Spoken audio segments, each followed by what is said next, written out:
ಮಾತನ್ನ ಹೇಳ್ತಾ ಇದ್ದೇನೆ, ನಾವು ಬಹಳ ನೋವಿನಿಂದ ಮಾತನ್ನ ಹೇಳ್ತಾ ಇದ್ದೇನೆ.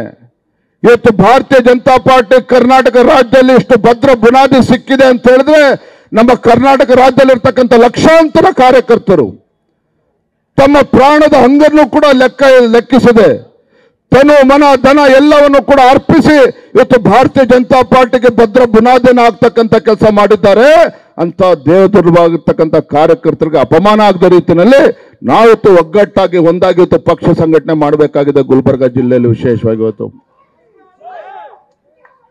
ಅಧಿಕಾರ ಬಂದಾಗ ಕಾರ್ಯಕರ್ತರು ಮರೆತೇವೆ, ಅಧಿಕಾರ ಬಂದಾಗ ಕಾರ್ಯಕರ್ತನ ಮರೆತೇವೆ. ನಾನು ಯಾಕೆ ಬಹಿರಂಗವಾಗಿ ಹೇಳ್ತಾ ಇದ್ದೇನೆ ಅಂತ ಹೇಳಿದ್ರೆ, ಪತ್ರಿಕಾ ಹಾಗೂ ಮಾಧ್ಯಮದ ಸ್ನೇಹಿತರು ನಂಗೆ ಪ್ರಶ್ನೆ ಮಾಡಿದ್ರು, ನೀವು ಬಂದಾಗ ಪಕ್ಷಕ್ಕೆ ಜೀವ ಬರ್ತದೆ, ನೀವು ಹೋದ್ಮೇಲೆ ಮತ್ತೆ ಪಕ್ಷದ ಮುಖಂಡರು ಸತ್ತು ಹೋಗ್ತಾರೆ ಅಂತ ಹೇಳಿ.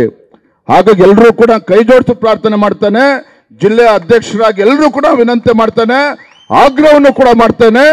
3 ವರ್ಷಗಳ ಕಾಲ ಹೋರಾಟದ ಪರ್ವ, ಹೋರಾಟದ ದಿನಗಳು, ಎಲ್ಲಿ ಕಾರ್ಯಕರ್ತರಿಗೆ ನೋವಾಗ್ತದೆ, ಎಲ್ಲಿ ನಮ್ಮ ಕಾರ್ಯಕರ್ತರಿಗೆ ಅನ್ಯಾಯ ಆಗ್ತದೆ, ಎಲ್ಲಿ ನಮ್ಮ ಹಿಂದೂ ಕಾರ್ಯಕರ್ತರಿಗೆ ಅಪಮಾನ ಆಗ್ತಾರೆ, ನೀವೆಲ್ಲರೂ ಕೂಡ ಒಗ್ಗಟ್ಟಾಗಿ ಒಂದಾಗಿ ನೀವು ಪ್ರತಿಯೊಬ್ಬರು ಕೂಡ ಹೋಗಿ ಅವನಿಗೆ ರಕ್ಷಣೆ ಕೊಡ್ತಕ್ಕಂಥ ಕೆಲಸ ಮಾಡಿ, ರಕ್ಷಣೆ ಕೊಡ್ತಕ್ಕಂಥ ಕೆಲಸ ಮಾಡಿ.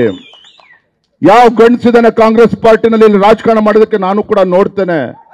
ಯಾರು ಕೂಡ ಎದುರಿರ್ತಕ್ಕಂಥ ಅವಶ್ಯಕತೆ ಇಲ್ಲ. ಇಲ್ಲಿ ಅಡ್ಜಸ್ಟ್ಮೆಂಟ್ ರಾಜಕಾರಣ ಮಾಡೋದಕ್ಕೆ ನಮ್ಮ ಕಾರ್ಯಕರ್ತರು ಪುಕ್ಕಟ ಏನು ಬಂದಿಲ್ಲ, ಯಾರು ನಮ್ಮಿಂದ ಏನೋ ಅಪೇಕ್ಷೆ ಇಟ್ಕೊಂಡಿಲ್ಲ. ನಾ ಕೈ ಜೋಡಿಸುವಿನಂತೆ ಮಾಡ್ತೇನೆ. ಚುನಾವಣೆ ಬಂದಾಗ ರಾಜಕಾರಣ ಮಾಡೋದನ್ನ ಬಿಟ್ಟು ವರ್ಷ ಪೂರ್ತಿ ರಾಜಕಾರಣ ಮಾಡತಕ್ಕಂಥದ್ದು ಅಭ್ಯಾಸ ಮಾಡಿ ಗುಲ್ಬರ್ಗ ಜಿಲ್ಲೆನಲ್ಲಿ ಪ್ರತಿಯೊಂದು ವಿಧಾನಸಭಾ ಕ್ಷೇತ್ರದಲ್ಲಿ ಯಾಕೆ ಭಾರತೀಯ ಜನತಾ ಪಾರ್ಟಿ ಗೆಲ್ಲೋದಕ್ಕೆ ಸಾಧ್ಯ ಇಲ್ಲ, ರಾಜ್ಯದ ಅಧ್ಯಕ್ಷನಾಗಿ ನಾನು ಕೂಡ ಸವಾಲನ್ನು ಸ್ವೀಕಾರ ಮಾಡ್ತೇನೆ. ರಾಜ್ಯದ ಅಧ್ಯಕ್ಷನಾಗಿ ನಾನು ಕೂಡ ಸವಾಲನ್ನು ಸ್ವೀಕಾರ ಮಾಡ್ತೇನೆ. ಯಾವನೇ ಬರಲಿ ಅವನ ಶಕ್ತಿನ ಮೆಟ್ಟಿಲ್ತಕ್ಕಂಥ ಶಕ್ತಿ ಭಾರತೀಯ ಜನತಾ ಪಾರ್ಟಿಯ ಪ್ರತಿಯೊಬ್ಬ ಕಾರ್ಯಕರ್ತನಿಗೂ ಇದೆ. ನೀವು ದಯವಿಟ್ಟು ಎಲ್ಲರೂ ಕೂಡ ಒಗ್ಗಟ್ಟಾಗಿ ಎಲ್ಲ ಸೇರಿ ಪಕ್ಷ ಸಂಘಟನೆ ಮಾಡೋಣ ಅಂತ ಮಾತನ್ನ ಹೇಳ್ತಾ ತುಂಬಾ ಸಂತೋಷ ಆಗಿದೆ.